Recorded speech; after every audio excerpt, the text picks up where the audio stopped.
Cinga funda lo ncwadi thandaza cinga funda lo mkhulu thandaza cinga funda lo ncwadi thandaza kamanga.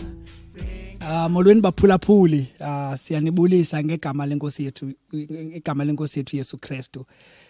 Siqobele kudala ukwenza podcast and siyanikhumbula.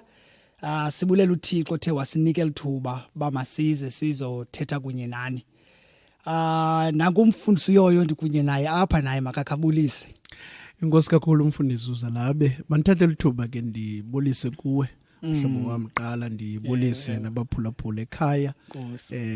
Umzimba kaKristu ngegama lenkosi. Amen. Amen. Nkosi mfundisi. Ufuna ukutsho basi yafumaneka igama lale nkqubo yethu Khanize Sibonisane.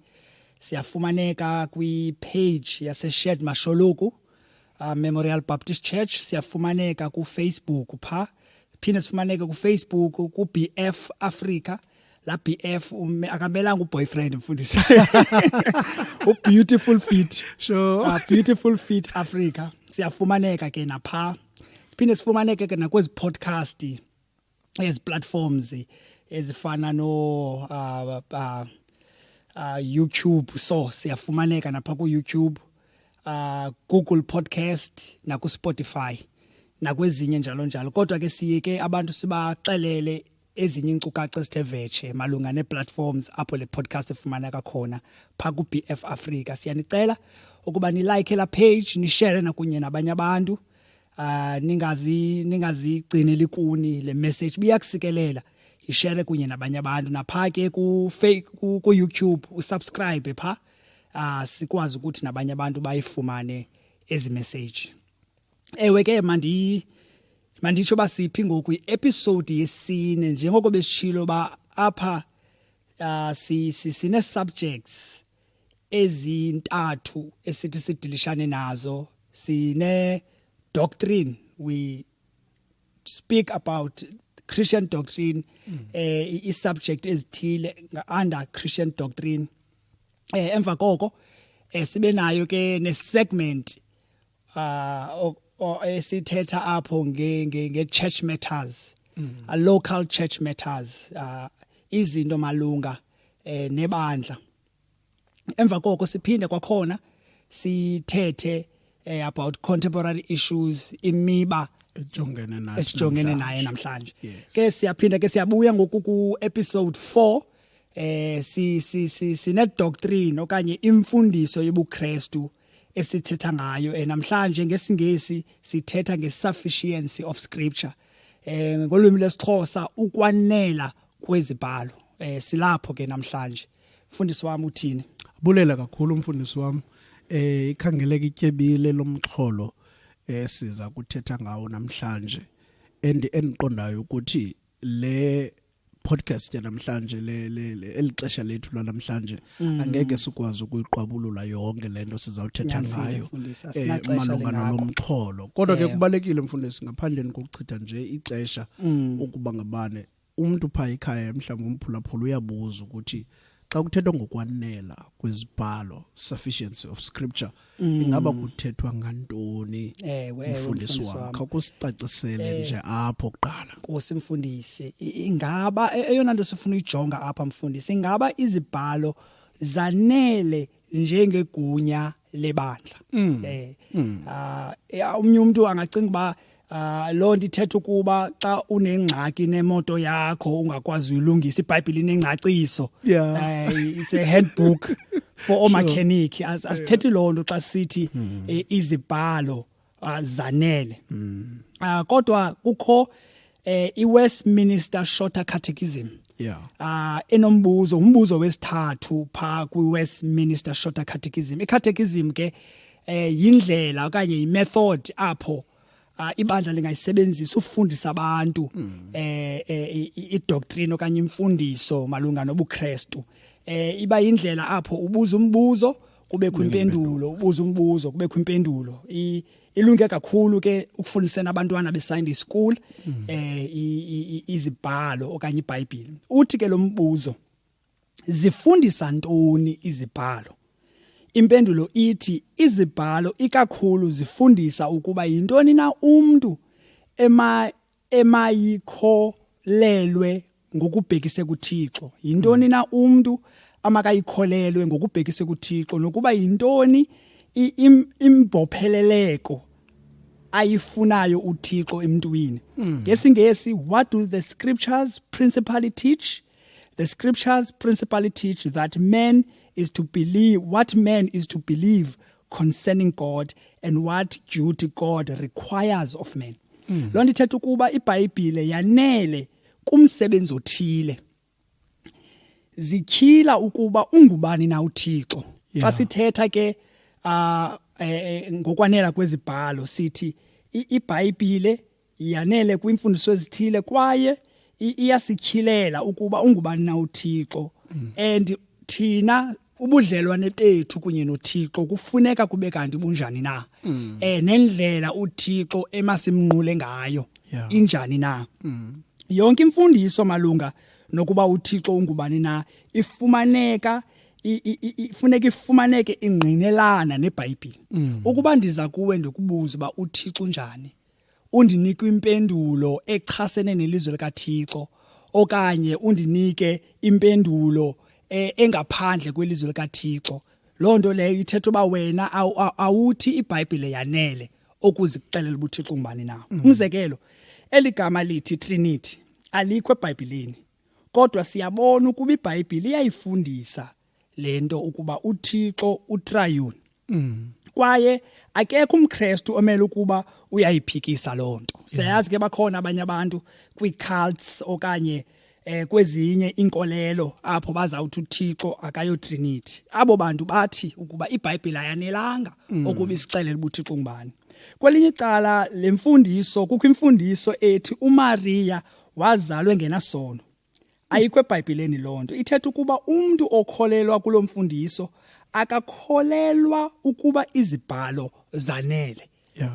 Umuntu okholelwa kwimfundiso ezinjalo, ezomfundiso uzifumana kwenye indawo.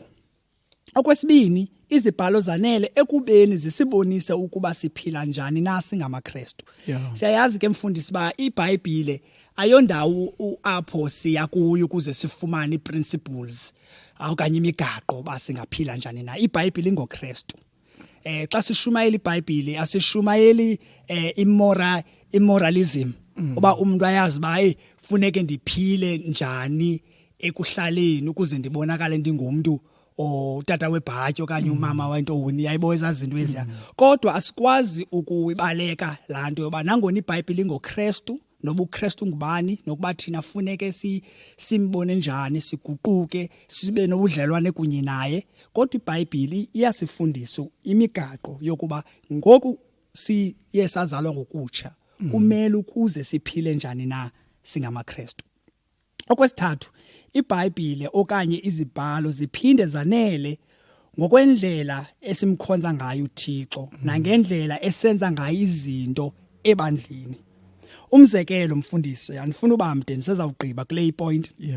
Umzekelo, asizicingeli ukuba ngobani abantu abalungele ukuba ngabadala nabadikoni. iBhayibhile iyasixelela ukuba kufuneka ibe ngamadoda njani. Nangona ke namhlanje ke siphikisana nangaleyo bafuneka ibe ngamadoda, kodwa iBhayibhile ithi indoda emfazini. Uyayibo ezazinto eziya. Itopic yolusuku. Andifuna unyathela abantu eConsil.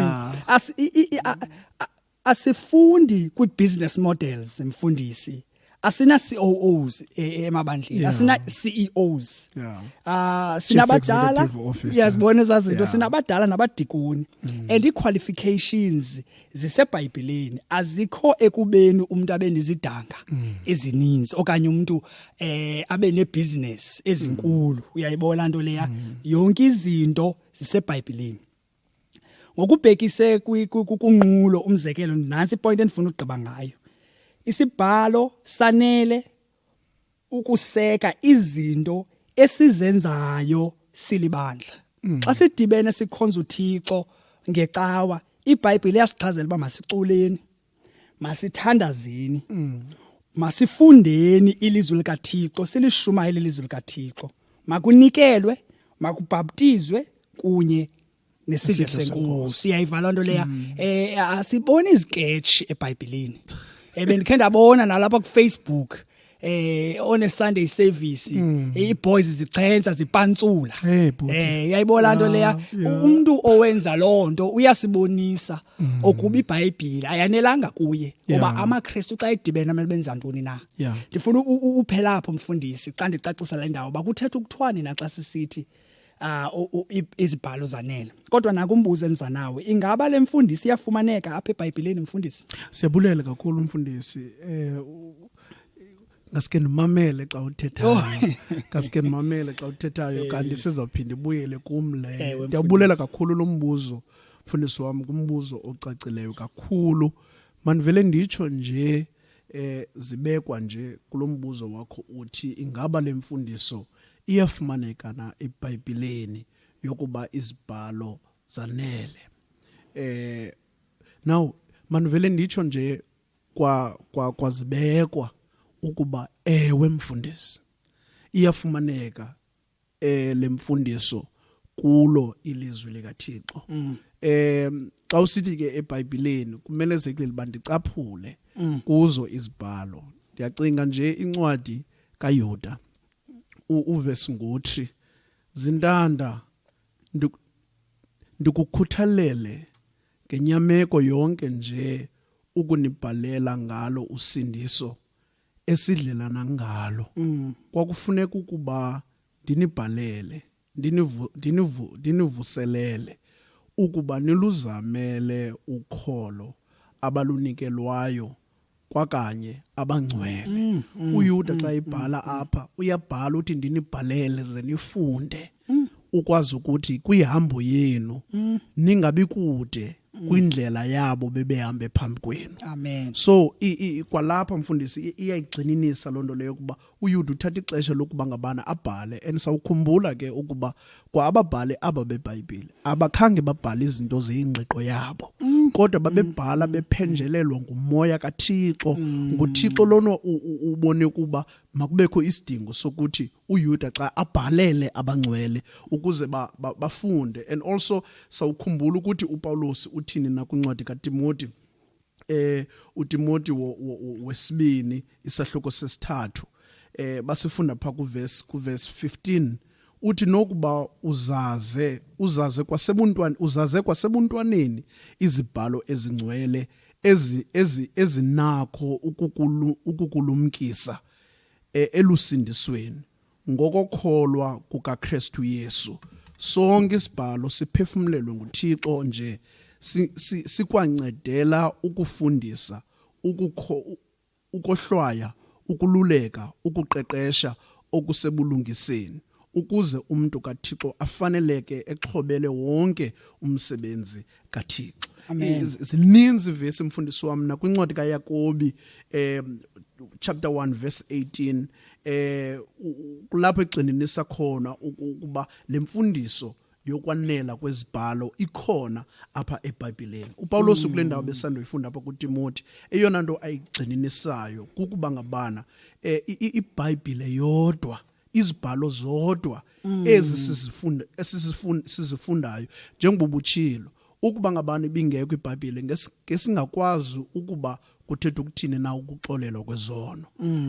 Nokuba ngabani kufuneka size kwinkosi yethu uYesu Kristu ukuze sibe nakho ukuxolelwa izono. So ayikho enye indawo esinokhangela kuyo ngaphandle kokuba ngaba sikhangele elizweni likaThixo. iBhayibhile everywhere na kwincwadi iDeuteronomy 29:29 kulapho uThixo azikhile khona kuthi nezinto funeka sizenze, izinto ezikhilekileyo ukuthi funeka sizenze zikhona pha kugxininiswa ukuba kaloku mfundisi wami apho azikhile khona uThixo uzikhile kuyo iBhayibhile. Yiyo loo nto lemfundiso ikhona kwindawo yonke apha eBhayibhelini.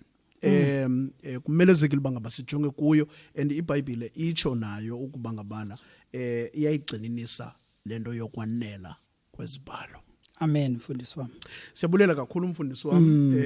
Andiyazi noba ikhona into ofuna uyithi qabaqaba kule point phambi kuba sigqithele ngaphambilana. Hayi mfundisi wami utye yonke. Now umbuzo olandelayo, ukwanela kwezibhalo kukukhuthaza njani uvangelo? Ngoba ngelinye ixesha siya silibala ukuba sibizwe sinoxanduva lo muntu ukuba ngabana iBhayibhile ithi masithande uThixo wethu umdali wethu sithande nabantu.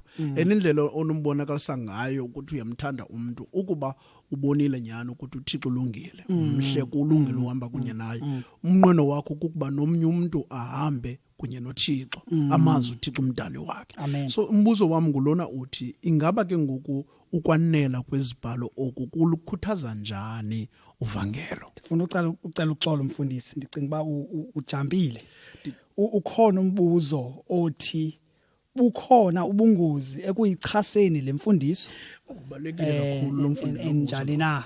Ndifuna uqala lapho uqala mfundisi wami. Okay, impendulo kulombuzo ukuba bukhona ubungozi na ekuchaseni lemfundiso.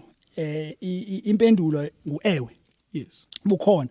Andifuna uba sijonge pha kwabasekolose.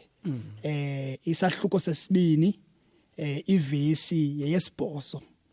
Uthi uPawulos uthi lumkani kungabikho bani unithimbayo ngayo intandabulumko nangokulukuhla okungento yanto ngokwesithethe sabantu. Uyayivala nto kwi-contrast apha ngokwesithethe sabantu ngokweziqalelo zehlabathi ngesingesi basic principles of this world kungengo kukaKristu. Apha sibona ngapha kwelicala isithethe sabantu, siphinde sibone iziqalelo zehlabathi basic principles of this world. Uthi ke upostile uPawulos masilumke kungakho kubani ozasithimba asise kwelicala kodwa usikhomba bani, usikhomba phi, usikhomba kuKristu. Phinde kwakhona ndibuyele kula vesi ubuthetha ngayo apho uYuda esithi ukuthi ukuba niluzamele ukholo abalunikelwayo kwakanye abangcwele. Faith that was once for all entrusted to the saints. Lento icacile ukuba ayikho eminye imibhalo nokuba umuntu ngoyena mfundisi ukwazi ukushumayela okanye usuka kweyona denomination iphucukileyo kunezinye idenomination okanye kuthiwa le ndoda indoda enkulu. iBhayibhile kufanele siyazi ukuba yanele. Nansi ke iwarning mfundisi. uPawulos ibuyela kulombuzo lo mbuzo sisanda ubuza ngoku ukuba ingaba ubukhona ubungozi nangu umpostile uPawulos kumaGalati chapter 1 verse 8. Uthi ke nokokuba sisuke thina aba uthongo kwakhe umpostile uPawulos cinga kaloku ungumpostile. Umpostile wayenikwa wayenegunya bamakathethe amazwi avela kuKristu, amazwi avela kuThixo. Yilonto sikwazi ukufunda amazwi kampostile uPawulos njengelizwi likaThixo. Uthi apha ke nokokuba sisuke thina aba sisingabapostile nokukuba sisuke isithunywa sasezulwini. Not only abapostile nesithunywa esinobuqaqawo lemfundisi esisuke ezulwini. Uthi sanishumayeza indaba ezilungileyo ezinqamye nezo sanishumayezayo. Uthi ke ngoku apha egqibeleni eso sithunywa okanye thina masisengelwe phansi. Masisengelwe phansi. Ke isiXhosa asisixeleli kahle ngoba isingesi sithi let him be accursed. Let that person be eternally condemned. So ubungozi bulapho ba uzawuphela uthini ugwetywa nguThixo okuba uzawuza nemfundiso ezizawuphela ngoku zitshabalalisa abantu ngoba wena unenye iview malunga noThixo okanye unenye iview unenye indlela yokubona usindiso olungaphandle kweBhayibhile ngoba kukho incwadi ezithi umuntu akasindiswa ubabalo qha umuntu usindiswa ngemisebenzi uthi lo umuntu iBhayibhile ayanelanga ukusixelela uba umuntu angasindiswa njani and uba ungumfundisi ke ongayithatha iBhayibhile bayanele kwizinto zoba simazi uThixo ukuba sisindiswa njani ukuba uThixo masimkhonze njani ukuba masiphile njani thina singamaKristu ithi iBhayibhile let that person be eternally condemned it's a strong language ndiyayazi babakhona kamaKristu akwazi ukwenza ezinye izinto iBhayibhile ezingachonga masizenze but zibe ezo zinto umuntu zingamsisogwini kodwa mfundisi siqala kancinci izinto siqale sipantsulisa abantwana kanti ngomso sizawuphela sithethe ezinye uyayibo andithi wonke umuntu owenza izinto ezingekho seBhayibhelini ebandleni abantu abenza iziketshi bazawuphela bemdinayo uKristu kodwa izinto ziqala kancinci siya compromise kancinci kanti siphela iBhayibhile silahla ngapha kwefestile emfundisi wami masigqithe kutheni kubalulekile ukukhusela lemfundiso jabulela kakhulu umfundisi wami kungoba kunobungozi xa sinokuvumela ezinye imfundiso ezingasekezelwanga elizweni likaThixo abantu abanokuzibona bengena kuzo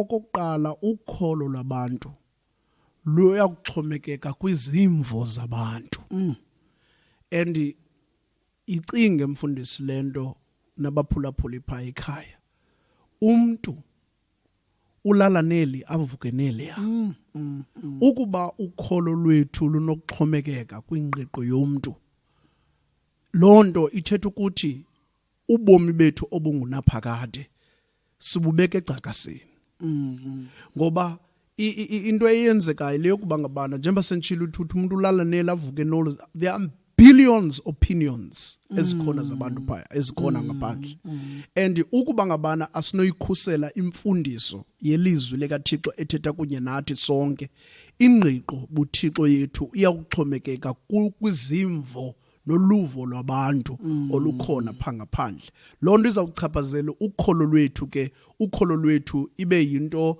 engento mfundisi wami then okunye kulandelayo yonke into kaloku iBhayibhile lena ngumgomo esiye siwusebenzise ukohlula phakathi kwenyaniso nobuxoki xa singenoyikhusela imfundiso ithetha ukuthi ikhona into yokuba singazibona singelinye ixesha sihamba ecaleni kwenyaniso iBhayibhile kufuneka siyikhusele ngoba ngowona mgomo esiubekayo ukuze sikwazi okulungileyo nokungalunganga sazi inyaniso sohlula inyaniso nasebuxokeni so kumelezekile uba ngabana siyikhusele lemfundiso ngokuba iyimfundiso representa okanye ebonisa uThixo phakathi kwethu lilizwi likaThixo eli ibalulekile bangabana ukwazi ukuthi nokholo lwabantu abo sibakhokelayo mfundisi wami ingabi lukholo olungqiyame kwingqiqo yomuntu othile kodwa kufuneke ukholo labantu lungqiyame kwimfundiso yeBhayibhile now kufuneka ikhuselwe ngoba kwixesha esikhonza kulo mhlawumbe ndifuna ukusondela nje kuthi kwixesha esikhonza kulo abantu ngokuba ukholo lwabo lungqiyame kuluvo lomuntu othile ngaphandle kweBhayibhile sibona abantu besityinca namhlanje sibona abantu betshizwa ngedum namhlanje sibona abantu beabuswa kuthiwe uyabona ilizwi likaPapa lilizwi elingaphikiswayo kodwa umuntu akanayo into yokuba ngabana akacheck lento ithethwa nguPapa akayifanise na ayijonge ngelizwi likaThixo abekumbheriya ngoba kaloku into eyenzekayo leyo yokuba ngabana xa ibandla nabadala bebandla beyikhusele bekholelwa ukuba izibhalo zanele yonke enye into ekhabanayo kunye nezibhalo izawuthi isavela bayicike isavela ngoba into engazobanceda abantu bakaThixo mfundisi wami so kubalulekile uba ikhuselwe imfundiso ngoba iBhayibhile lena ililizwi likaThixo buse uchazile kula question yokuqala ukuthi ubomi bobubandla ubomi bomKristu buxhomekeke ngokupheleleyo kwimfundiso yelizwi likaThixo. Ibaluleke kakhulu. Andiyazi umfundisi wami noba mhlambi akho nto ndiyishiyayo naphaya malunga nalombuzo phambi koba sibheke phambili. Umfundisi wami kwakhona ucacise kahle. Bendichilo ke tata mbuyela kulambuzo ke bendutsibile ukuba ingaba ke ngoku siyafika ngoku. Yabona uyathanda uvangela. Kaloku kuthiwa nina kule ndlela yenu anibaxelela abantu ukuthi Yesu uyasindisa. Yayibona loo nto. Ile nto ndiqondayo ukuthi kubalekile ukuthi abantu baqonde ukuthi we are very clear about indima ye-responsibility yoluxanduva lethu kubantu abalahlekayo. uKristu wathi xa ivuka phaya wathi igunya emhlabeni linikwe nasemazulwini hambani ngoko niyokwenza abafundi. We exist for that. Now umbuzo ngulona ke besendubuzile ngeziphi ezona kutheni sikhuthaza okanye ke lemfundiso yokwanela kwezibhalo ikhuthaza njani ukuvangela mfundisi? Mfundisi apha ndifuna ukuphosa ngeziscripture after scripture ke. Hayi wena mama. Ndifuna uqala pha kuPetros wokuqala. Incwadi ngokubhalwe nguPostoli uPetros yokuqala incwadi chapter 1 verse 23. Uthi nizelwe njengokutsha.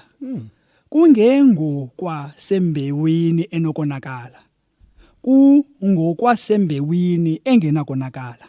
Mamela ke phamfundisi. Ngelizwi likaThixo eliphilileyo. Elihleliyo ngonaphakade. Amen.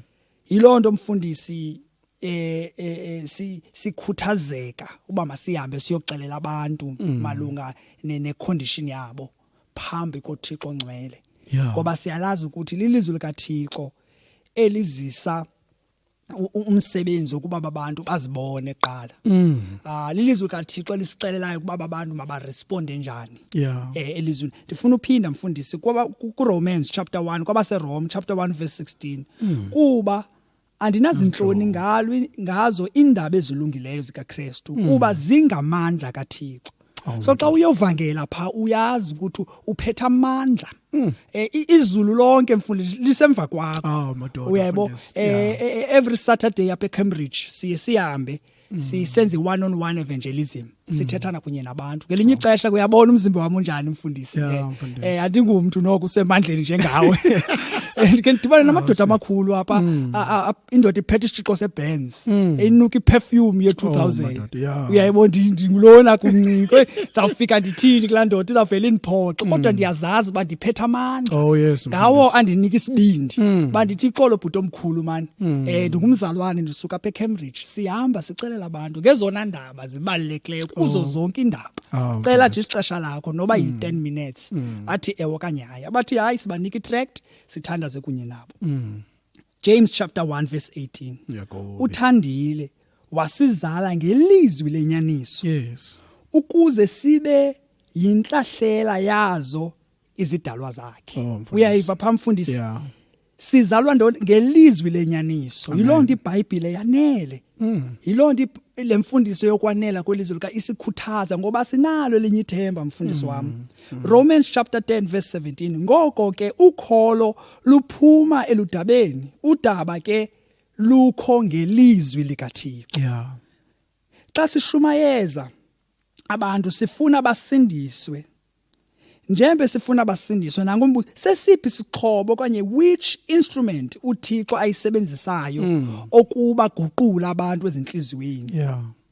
Kukukhuthaza abantu okanye lento kuthiwa i-motivational speaking yiyo le instrument uThixo ayisebenzisayo okuba abantu baguqulwe. uThixo usebenzisa ntoni ukuze abantu bazalwe ngokutsha? Usebenzisa izibhalo ezaneleyo. Usebenzisa the sufficient word of God. Usebenzisa ivangeli esilifumana phi elizwini lakhe. Asikwazi ke mfundisi ukumanufacturisha ukuzalwa ngokutsha. Asikwazi ukumanufacturisha izigqoyibo ebantwini. Lilizwi likaThixo eligqobhozelayo njengesword mfundisi. Uyayiva nto. 2 Corinthians chapter 4 verse 5. Kuba asizivakalisi thini xa uyi-motivational speaker uyazivakalisa ufuna abantu bakuve bawena uliciko uyayibona nto le eloquent unobulumko kodwa utsho uPawulos kuba asizivakalisi thina sivakalisa uKristu Yesu ukuba uyinkosi sibe ke thina sizivakalisa ukuba singabakhonzi benu ngenxa kaye funeka thina sibe ngabakhonzi sibe zi-servants of Christ. Mamela uverse 6 ngokuba nguThixo yena wathi ukhanyiso malukhanye ebumnyameni okhanyisele inhliziyo zethu ukuze kukhanye ukwaziwa kobuqaqawuli bukaThixo ebusweni bukaYesu Kristu. Abantu abebezimfama, abantu abafileyo, abantu abebengabuboni ubuqaqawuli bukaYesu Kristu bazabubona njani? Abazububona ngemethods okanye ngobuciko bakho okanye ngetricks, gimmicks mfundisi. Bazalibona ubuqaqawuli through the preaching of the sufficient word of God. Amen. We don't have to engineer ezi zinto mfundisi ngokunokwethu. Ndiqebile lapho mfundisi wami. Ikhona enye into ofuna uyitsho? Mfundisi wami awucebisi basidlule ngoba bangaba sinohlala apha. Inkonzo mfundisi. Likhona ligama loba pragmatic. Kusetyenziswa yonke into ebantu becinga famba ukuba ngabana iyasebenza ukutsala abantu. Yes methods ngezi method uthetha ngazo. Inkonzo ibhizi namhlanje abantu babile bathi ixhopho. Ujemba bebilile bafuna izinto ezingathi ziyasebenza ngoba eyona nto kujongwe kuyo kukuba as building zigcwale mfundisi. Kodwa thina sinikwe ivangeli. Mfundisi. The true gospel. Ivangeli yoqobo. Le ikhupha umuntu entweni imfake entweni. Amen. Ikhupha umuntu ebukumkanini bongendawo imsondeze ebukumkanini buka Kristu. And ikhangeleka incinci mfundisi. Kodwa ingamandla ngoba ithi xa ifikile emntwini ifike nyani ibutshintsha ubomi bakhe ngokupheleleyo. So that is why ndisithi ke mfundisi wami liyeza ixesha apho sizawuthetha ngegospel. Sinayo yonke into esiyidingayo mfundisi. Yes mfundisi. For umsebenzi. Yeah. Sinayo yonke into esiyidingayo. Ndixolo mfundisi mahlale nje kancinci, mahlale kancinci sizawugqiba baphulaphula. Kukwelenye ibandla. Kuthiwa masihambe singena apha kwezi zindlu. Yeah. Zilapha kufuphi nalapha esakhiweni sebandla. Sibuza abahlali bahlali bam yintoni le inenze baningayi pha enkonzweni? Yintoni ebeninothanda kuba siyenze ngokohlukileyo nizokwazi ba ningene pha enkonzweni? Yeah. Hayi man, the reason singayi pha kuwe enkonzweni hayi umculo wenu man hayi ayizoza sound zejoyous zase TV. Ubenzivi kama yinsinzi unaka ngoku nigumba imali onithenga ikeyboard nentoni nobucwebecwebe belihlabathi. Nawe ungangifika andithi ezo zinto uThixo ublessile abantu basibe ne-instruments ne-drums efuneka ngasizithengile.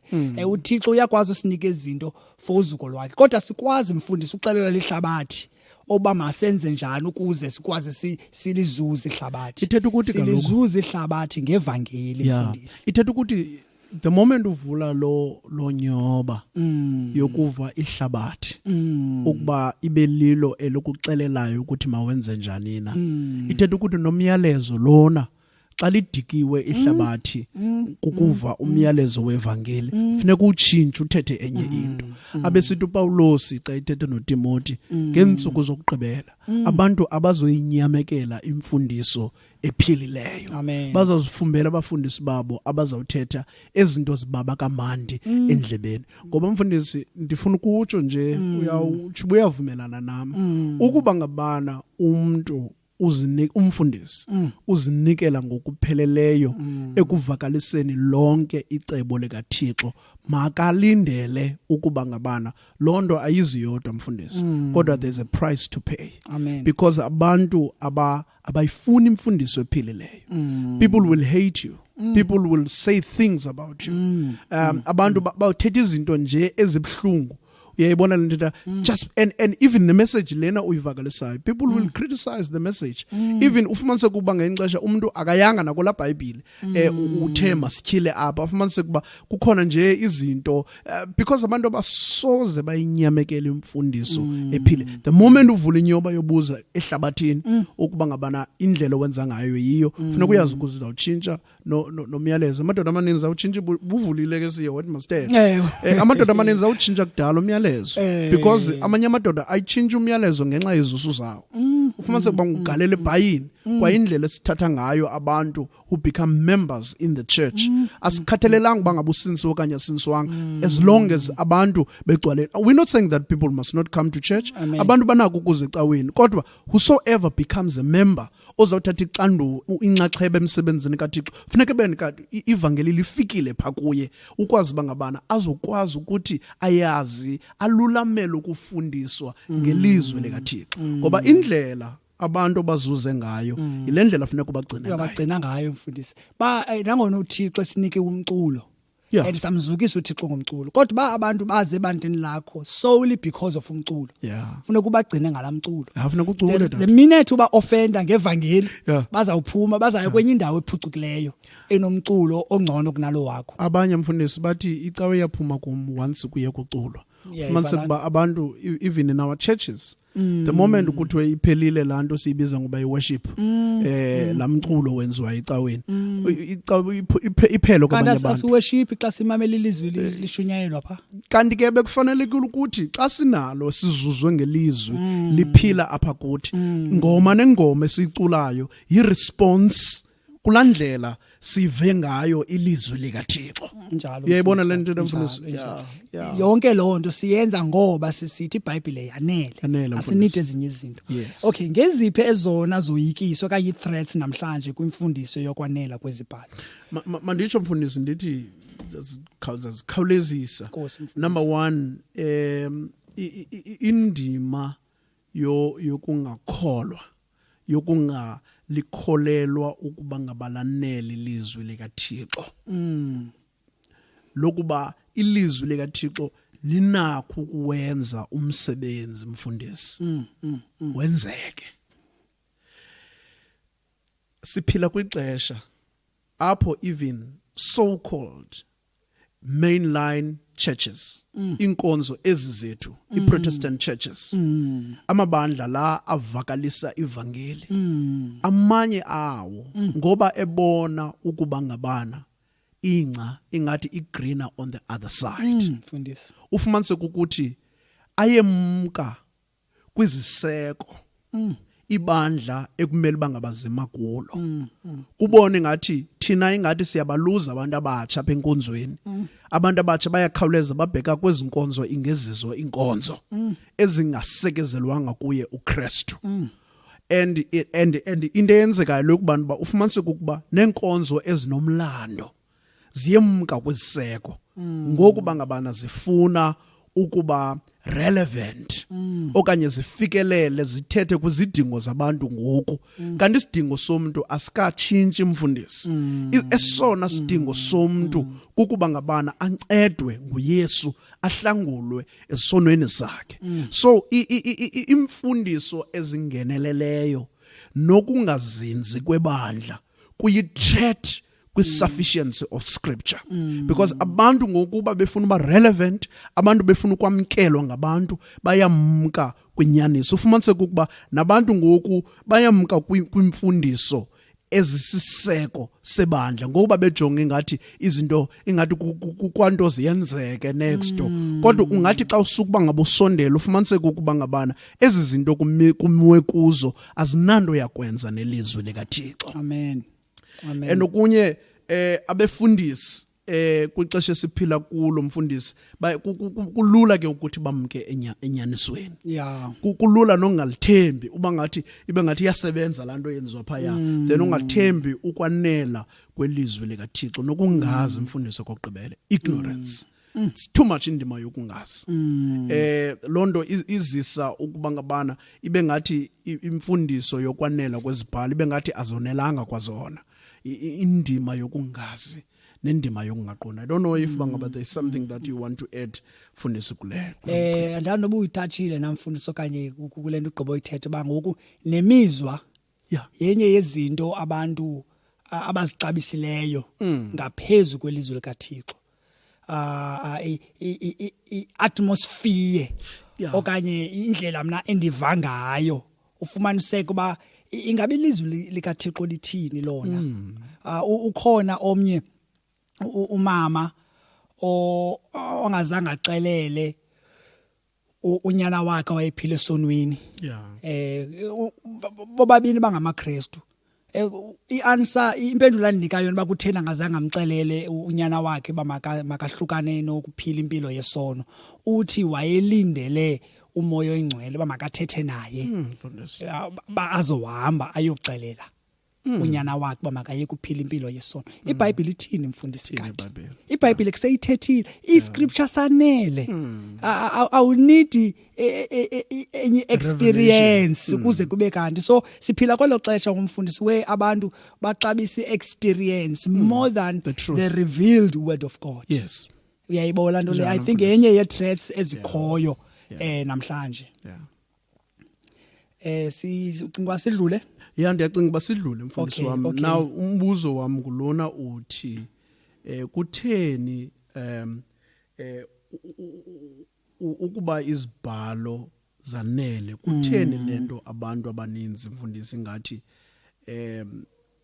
okanye kutheni ufuneke sifunde ezinye incwadi nje ya kutheni sikhuthaza abantu mfundisi ukuba mabafunde ezinye incwadi ukuba izibhalo zanele kwabase Efese chapter 4 verse 11 ithi waza kwayena wabapha abanye ukuba babe ngabapostile abanye babe ngabaprofeti abanye babe ngabashumayeli bendaba ezilungileyo abanye babe ngabelusi nabafundisi.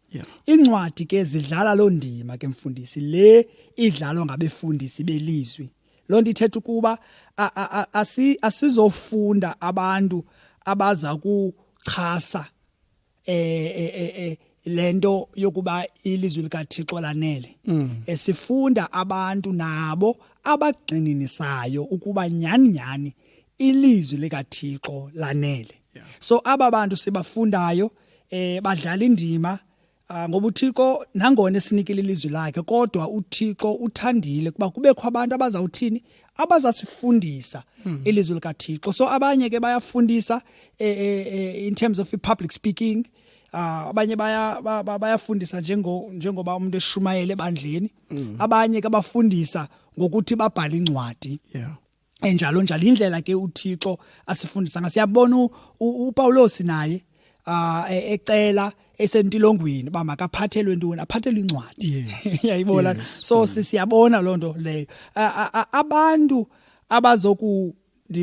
abazasibonisa ngelinye ixesha izinto thina esingaziboniyo apha elizweni hayi ngoba iBhayibheli insufficient kodwa ngoba thina si insufficient bakhona abantu abathatha ixesha loba mabafunde iBhayibheli enzulu kunathi bengazi nanto intsha mfundisi asithethi ngento ye-new revelation I have a new revelation akho new revelation umuntu ozasibonisa ngokucacileyo ukuba uThixo uthini elizweni lakhe ngabefundisi kabo ezincwadi ke nazo zidlala lo ndima and i-conclusions abaye bafikelele kuzo siba luncedo kuthi ngelinye ixesha and nabo umcimbi ofunda mfundisi naxa ufundayo awufundi nakubani na njalo lo muntu ufunda kuye kubalekile ukuthi umazi ukuthi umendawo nina malunga nale mfundiso siphethe yona apha yokwanela kwezibhalo. Uyabona so mfundisi wami. Nkosi mfundisi. Nanko omnye umbuzo ndicinga ba sesibugqiba ngoku uthi lo mbuzo ukuba ndicinga ngokugqibela mfundisi. Ngokugqibela ne? Ukhona umbuzo apha andiyazi noba ndiphendula umbuzo wakho mfundisi. Okanye andiyazi unako umbuzo ukuba izibhalo zanele kutheni lento abaninzi abathi bangakholwa befuna kutheni nje bekhona abantu abakholwayo abangamaKristu ngizama ukutsho njengoba benishilo eqaleni ba akhona nyana amaKristu genuine believers abathi bangathembakali ngalendlela uThixo afuna sithembakale ngayo apha kule doctrine. Uzakwenzela umzekelo nje ukhona umzekelo benikhinda wenza iBhayibheli iyasicelela ukuba ilizwi likaThixo malifundwe ilizwi likaThixo malishunyayelwe ufumaniseke ba ndiyakhumbula wayesenza i-puppet show puppet show hey boy lazi bengathi igausi ngapha yebo into esinjalo ezinye nje methods endiqonda ba zi-methods that are not in line with the scripture. Those people could be genuine believers, but nangu umbuzo ke kuthena abantu abanjalo befuna ezinye izinto, thena abantu befuna i-puppet show, thena abantu besafuna iziketch umfundisi ube nguHerode ku stories kaYesu. Yes boyeza zinto beko no Maria kudlaliswe apha isketch ebandleni. Kutheni nje abantu befuna ezinye izinto bengathathi bayilizwe kaThixolanele masebenzise lona. Manditsho nje mfundisi ukuthi manditsho nje zibekwa ukuba ngabana umfundisi wakho ne leadership yakho ayamkeli okanye ayiboni kakuhle lemfundiso yokwanela kweBhayibhile aze nezinye izinto ezingapha yakweBhayibhile kaloku mfundisi nabantu abalandelayo bazawulandela ngokwalendlela inkokheli yabo ingayo. If bangabana sinomfundisi okanye sine elders in the church ezingayithatheli inqalelo lemfundiso siphethe yona namhlanje, ulindele ukuba kuzawuba njani na kubantu abalandelayo.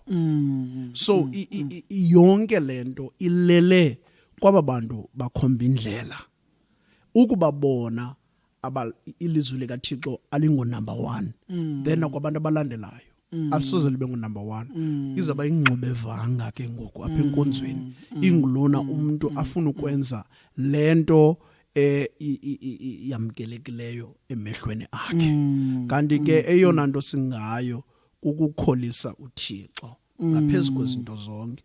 Ngamanye amazwi usaba senkonzweni apho umuntu uzavela vele athi uThixo uthe kum uThixo uthe kum and ubungozi bukhona ke kulonto ngoba into yenzeka leyo kuba ngabana God has spoken. Amen mfundisi. Elizwini lakhe. Amen. Yonke into efanele basikuthi siyayenza funeka sibe in line nelizwi ngoba kulo ilizwi likaThixo uThixo uthethile and ethethile nje akalijikeli ilizwi lakhe.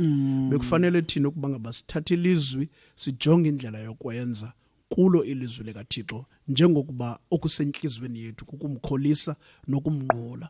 Asimxeleli basifuna ukumnqula kanjani na kodwa lilizwi lesifundisayo ukuba kumele bangaba simnqule kanjani na uThixo. Amen mfundisi wami.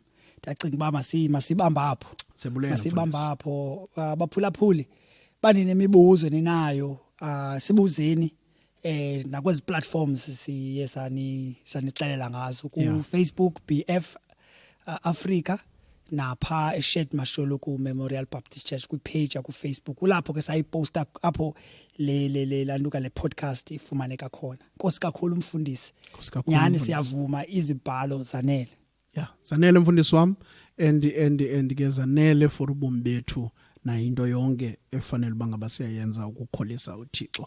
Siyabulela kakhulu. Inkosi baphulaphuli papa yini.